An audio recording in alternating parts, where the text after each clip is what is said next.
Punta Vale, Mantawa, Urus, Wasapi, DJ Nomara, DJ Jaflo, Raggaman, Vaifunga ndiri tamba, Vava vande fananidza kuita kunge kamba, Dai move slow zvangu kuita kunge kamba, Ndabva ndatodzikamisa iyo yangu hana, Saka ndati, Varoyi vanokandira Zvitsinga Munzira, Vabva vada kuti ndisacha mukurumbira, Vadza kuti kwese kwese ndiri kurira, Inini ndotovakurira, Saka ndati, Mangoma ndichibata mawaya, Ini ndabva ndatongopiwa mawaya, Nekuti ngoma racho vazvunga ratobaya, Ndina DackCity mangoma ndichibaya, Saka ndati, Iwe kurira kurira kurira, Ngoma dziri kurira, kwese dziri kurira, Ndati kurira kurira kurira, Pandabata maiki ndadava kurira, Saka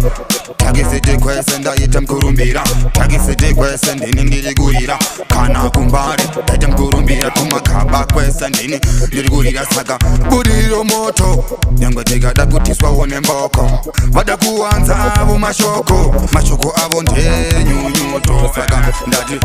chimbo uya kunoumba waina baby, Chimbo uya kunoumba waina baby, Ndokubvunza kuti baby unobvepi, Chingoma chiri hand, chingoma chiri hand, chingoma chiri punch, DackCity wabika chingoma chiri punch, chingoma chiri hand, chingoma chiri hand, chingoma chiri punch.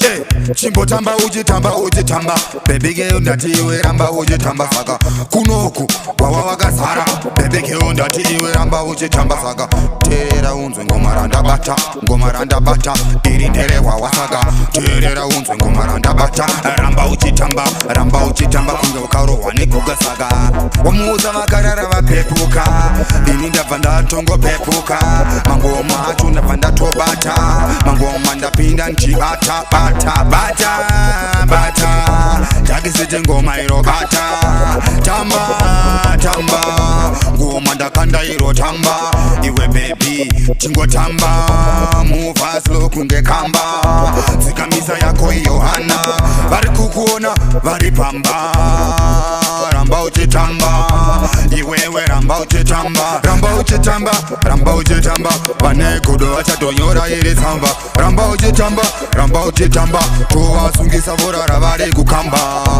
iwe ramba uchitamba, kunga nemaspring, ramba uchitamba ndiwe wapinda muring, ramba uchitamba ngoma ndotokudawo sting, ramba uchitamba ngoma ndakada muring, Saka vaifunga ndiri kutamba, mangoma vachaziva ndatokanda, vaindifananidza kuita kunge kamba, mangoma ndaitorova ndiri pamba, ndaitongomanikidzwa kubatawo nebasa, Asi iro basa ndichasasa, mangoma ndichabata, iye vanondisimbisa mantawa, Hanzi iwe usaendawo kupawa, Wandira kustudio mangoma uchibata, Raggaman 6 to 6 nemangoma, DJ taku ndiwe mgeto mango, man, vanomama vanona hora, man, respect, man, big up all DJs waza pamepo waize, but ndokuimba na chiproducer changu, DJ taku ndiwe mgeto mango, ndodada naye waizya from long time kuvatitanga mangoma, usasaize mangoma, iwewe wakarohwa nengoma, ngoma idzi dzakutoda vaneguka vakarohwa nengoma, vakarohwa nemabhiya nechamba vari kukamba, man, history makes us the fullest.